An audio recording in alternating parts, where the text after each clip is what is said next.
o orador inscrito para esse período é o nobre deputado Assis Carvalho, que representa nesta casa o PT do Piauí e tem sempre sabido fazê-lo com a maior dignidade, trazendo à discussão nesse plenário questões relevantes do seu Estado, do Nordeste e do próprio país. Com a palavra, portanto, o nobre deputado Assis Carvalho. Senhor presidente, voltamos mais uma vez a um tema que tem incomodado bastante a candidatos a prefeito por este Brasil afora, e mais importante que tudo isso, está comprometendo a democracia. Um bem inestimável, reconquistado pelos brasileiros recentemente, é a manipulação de pesquisas eleitorais, as falsas pesquisas de intenção de voto, negociadas por institutos inidôneos e comprados por candidatos e apoiadores inescrupulosos. E tudo isso feito de forma cada vez mais escancarada. São numerosas as denúncias e solicitações de investigação de institutos, muitos criados às vésperas de eleições, que se prestam a produzir resultados artificiais. A maioria das denúncias, infelizmente, procede. Basta ver os diversos resultados que saem das urnas, contrariando sondagens que davam como certa a vitória de um candidato que, na votação, sai derrotado. No Piauí, costumo dizer que ou o eleitor que vota no PT se relaciona mal com pesquisas, ou nós somos muito bons de chegada. É o que posso concluir diante das sondagens que sempre colocam o nosso querido senador Wellington Dias, hoje candidato a prefeito de Teresina, em segundo ou terceiro lugar nas pesquisas, e quando abrem-se as urnas, está sempre em primeiro colocado, ganhando inclusive em primeiro turno 2 eleições consecutivas, novo presidente, que as pesquisas não mostravam isso. Foi o que ocorreu em 2002 e também em 2006 nas eleições majoritárias. Ter uma ideia, em 2002, o nosso candidato Wellington Dias estava 10 pontos atrás, a 48 horas das eleições, e quando abriram as eleições foi no primeiro turno. Então, uma coisa muito estranha no meu estado. Eu gosto muito de citar também o caso do prefeito José Barros, o meu amigo lá do município piauiense de União, que tinha, pelas pesquisas de 2008, a 48 horas das eleições, 20 pontos atrás do outro candidato. E quando saiu o resultado, o nosso companheiro José Barros teve mais de 2.000 votos de maioria, ou seja, foi 20% a mais do que o concorrente. Ou seja, as pesquisas tiveram um erro de 40%, o que é uma coisa estranha. Já tratei desses temas aqui, li trechos de denúncias feitas na imprensa, e hoje trouxe mais uma nota vinculada no dia 21 de setembro, no jornal Dia, que denuncia esta prática nefasta, que tem enriquecido aproveitadores e enganado milhões de eleitores brasileiros. A nota é a seguinte, abre aspas, R$10.000 é o preço que um candidato precisa pagar para ter uma pesquisa de intenção de votos a seu favor. Os políticos são abordados e, se não aceitam a cantada, são avisados pelo representante do Instituto. Aspas. Nós vamos procurar, então, o seu adversário. Fecha aspas. Pois bem, em julho, uma nota publicada no jornal Meio Norte denunciou a manipulação de pesquisas na disputa pela prefeitura da capital do Piauí, no caso a nossa querida Teresina. Segundo o jornal, a trama visava a divulgação em série de resultados de pesquisas manipuladas para dar a impressão de que a disputa pela sucessão municipal estaria polarizada entre 2 candidatos, excluindo do páreo o candidato e senador Wellington Dias. No último dia 10 de agosto, um portal de Teresina, o Portal AZ, publicou um suposto diálogo entre um prefeito e o que ele chama de fabricante de pesquisa. No caso, era oferecida uma pesquisa pelo preço de R$9.000, na qual o candidato poderia determinar a quantidade de pontos que gostaria de ter na sondagem que seria feita naquele município.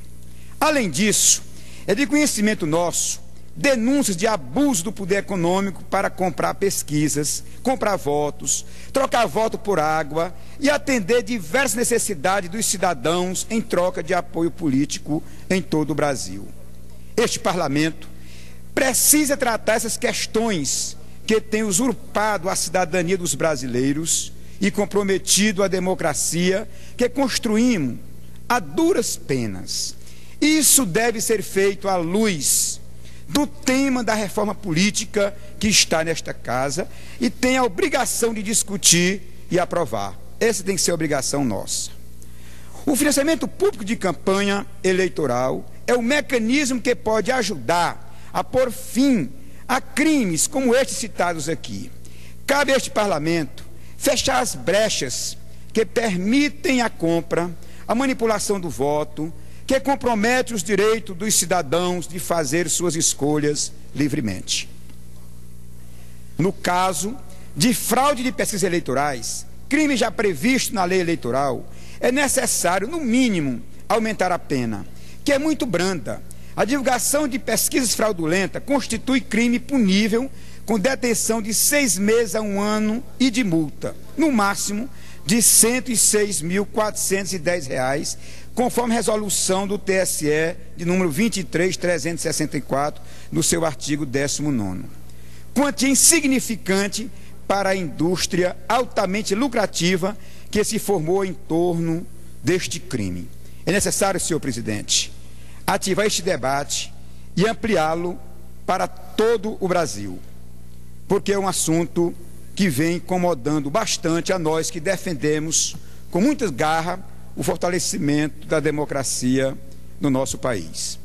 E aqui eu concedo, portanto, aqui uma parte ao meu amigo, meu querido deputado Luiz Couto. Deputado Assis Carvalho, em primeiro lugar, Vossa Excelência tratou do tema das pesquisas e Vossa Excelência coloca a importância que tem de um processo de reforma política nesse país, né, para que nós não tenhamos, ou seja, esse tipo de pesquisa que tenta enganar a população.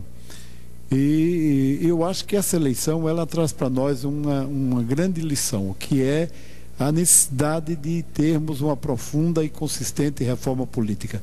Não dá mais para continuar, ou seja, esse sistema eleitoral, porque ele está corrompido, apodrecido, e é fundamental que nós tenhamos essa reforma política. Daí, ou o Congresso faz, ou a população vai, através de uma emenda de iniciativa popular, vai obrigar esse parlamento a fazer uma reforma política. Então, nesse aspecto, quero parabenizar Vossa Excelência pelo pronunciamento. Agradeço, deputado Luiz Couto, e incorporo aqui a nossa fala, a vossa participação. Com muita alegria também, concedo uma parte a esse grande deputado, meu amigo Mário Benevides, que tão bem representa aqui o seu povo, de forma muito especial, os nossos irmãos cearenses.